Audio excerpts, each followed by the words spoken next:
नमस्कार, मैं आरबी सिंह यादव और आप देख रहे हैं मेरा YouTube channel RB Singh Yadav editor.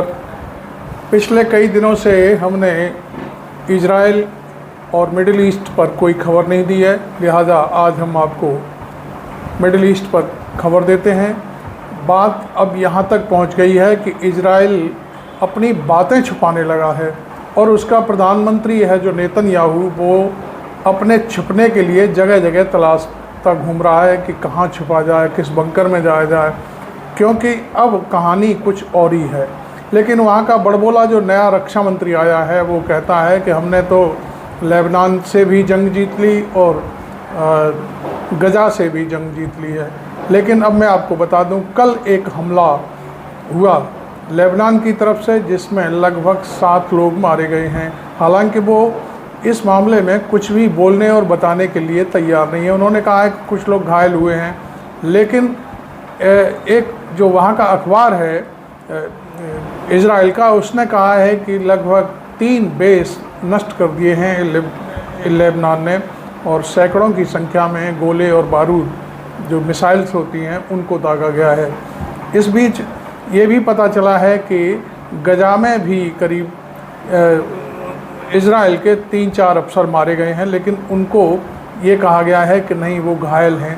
तो इस तरह का जो बचाव की मुद्राएं चल रही हैं, उसकी बचाव करता रहता है। वो सारी चीज़ें आपके सामने हम रख रहे हैं। अब बात आती है कि जो नया जो राष्ट्रपति अमेरिका का बना है डोनाल्ड ट्रंप, उसने एक चेतावनी दे दी है। अभी कल का ही उसका बयान आया है कि मेरे कुर्सी पर आने से पहले इजराइल इस सारे मसले को समेट ले, अन्यथा हम आगे हथियार देना बंद कर देंगे। इस तरह की एक धमकी आई है। और एक चीज़ और है, मैं आपको बता दूं, जो आपको अभी तक शायद किसी ने नहीं बताई होगी। अभी तक जो इजराइल के लिए बाइडेन प्रशासन बुलडोज़र भेजा करता था, बुलडोज़र तो आप समझते होंगे, जो जहाँ अपना यूपी में बुलडोज़र बाबा के नाम से मशहूर है, वही बुलडोज़र। उसने कहा है कि जो बुलडोज़र हैं अमेरिका से आते थे, वो खेप उसने वापस ले ली है। ये बहुत बड़ी बात है। बुलडोज़र से होता क्या है, आपको जानते हैं कि जब भी कहीं बमबारी होती है, कोई नुकसान होता है, तो राहत कार्यों में बुलडोज़र बहुत मददगार साबित होता है। अच्छा, दूसरा, कुछ चीज़ें गिरानी होती हैं तो उन्हें गिराने के लिए भी वो मदद करता है। तो वो बुलडोज़र की खेप इजराइल जो आ रही थी, उसको बाइडेन प्रशासन ने रोक दिया है। ये एक बहुत बड़ा झटका है। अब कहानी आती है कि आखिरकार एक जो मिडिल ईस्ट है उसकी भी मैं कहानी सुनाता हूँ। मिडिल ईस्ट इतना कमज़ोर और लापरवाह लचर इलाका है जहाँ पर सारे देश, देखिए मैं गिनती से बता दूँ, गजा, लेबनान, हूती जो यमन है और ईरान, ये 4 देश खुल कर के इजराइल के ख़िलाफ़ लड़ाई लड़ रहे हैं। इराक भी इस समय अमेरिका की जो पिट्ठू सरकार है उसके तहत काम कर रहा है। तो मैं आपको बता दूं कि ये अरब लीग है, जो अरब वर्ल्ड है, वो फालतू की बयानबाजी तो करता है, लेकिन वो केवल वाहवाही लूटने के लिए।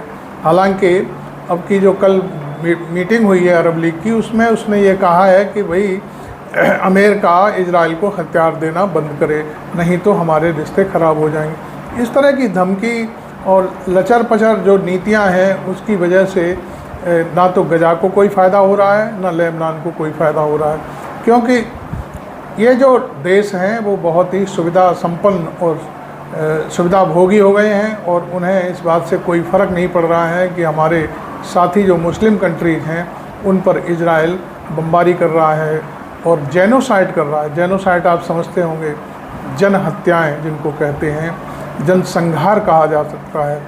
हालांकि अल्जीरिया ने इस बात को यूनाइटेड नेशन में रख दिया है पूरी तरह से। ये देखिए, अफ्रीकी कंट्री है, उसने बाकायदा ये कहा है कि गजा में जो जेनोसाइड चल रहा है इसे तत्काल रोका जाना चाहिए। अब देखते हैं कि आगे क्या होता है, कैसे होता है, यूनाइटेड नेशंस उनके प्रस्ताव को कैसे लेता है।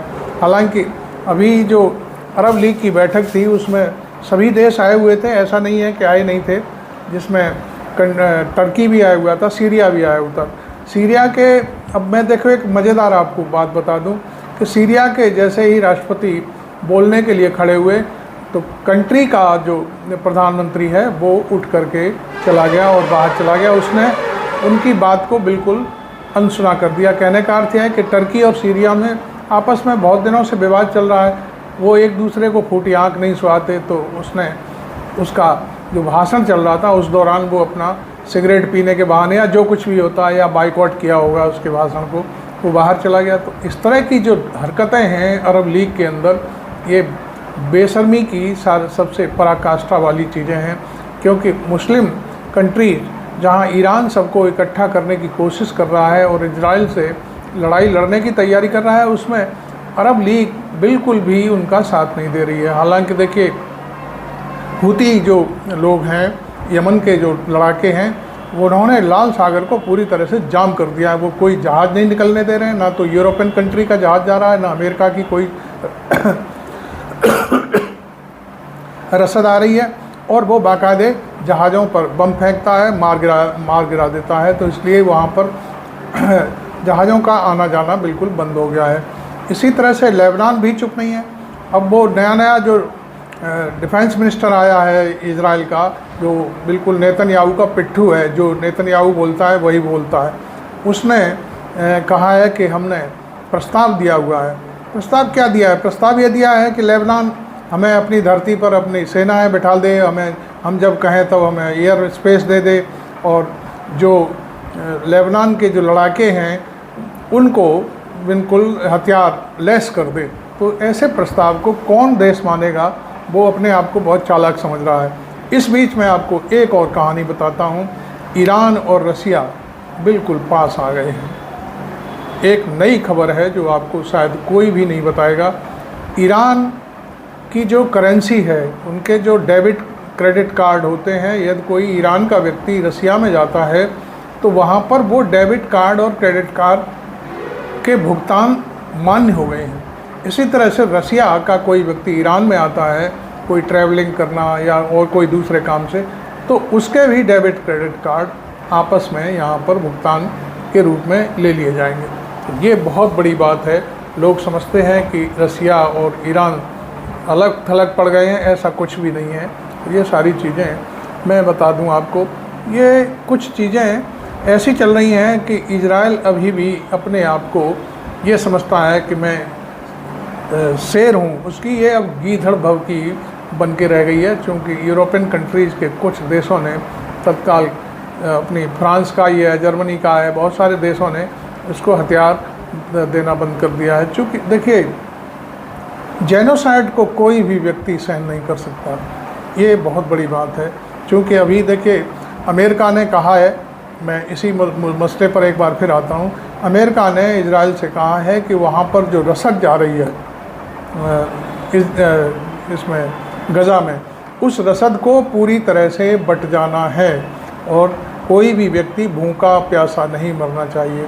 इधर हो क्या रहा है कि वो जो ट्रक वहाँ से जाते हैं उनको वो इजरायली जो सैनिक होते हैं वो लूट लेते हैं और वहाँ रसद नहीं पहुँचने दे रहे हैं। लेकिन जो अभी तक बाइडन प्रशासन ने जो चेतावनी दी है कि वहाँ रसद पहुँच जानी चाहिए, क्योंकि वो यूनाइटेड नेशन का फरमान है, तो उसमें वो कोताही बरतने की बात चलती है। तो शायद अब ये बात लाइन पर आ गई है। दूसरी बात, कुछ कंट्री अंदर खाने इजराइल की समर्थन कर रहे हैं, जो मिडिल ईस्ट के लोग हैं।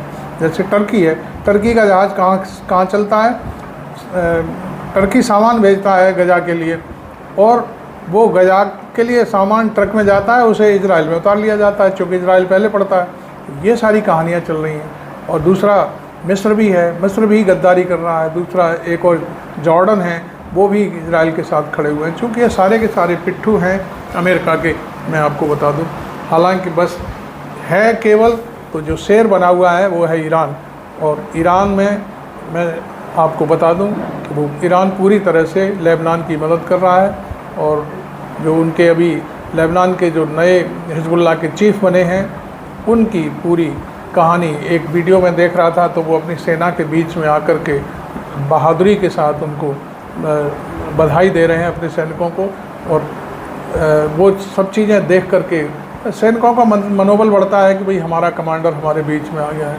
तो खैर, आज का ये वीडियो आपको कैसा लगा? छोटा सा वीडियो मैंने बनाया है, फॉर इन्फॉर्मेटिव है बहुत ही, और आपको अच्छा लगा हो तो अपने जो साथी हैं उनको इसको शेयर करें, और इस वीडियो को आप कहाँ से देख रहे हैं ये ज़रूर बताएं, तो इससे हमारा भी मनोबल बढ़ेगा कि हमें कहाँ कहाँ से लोग देखते हैं। Thank you very much. मैं आरबी सिंह यादव।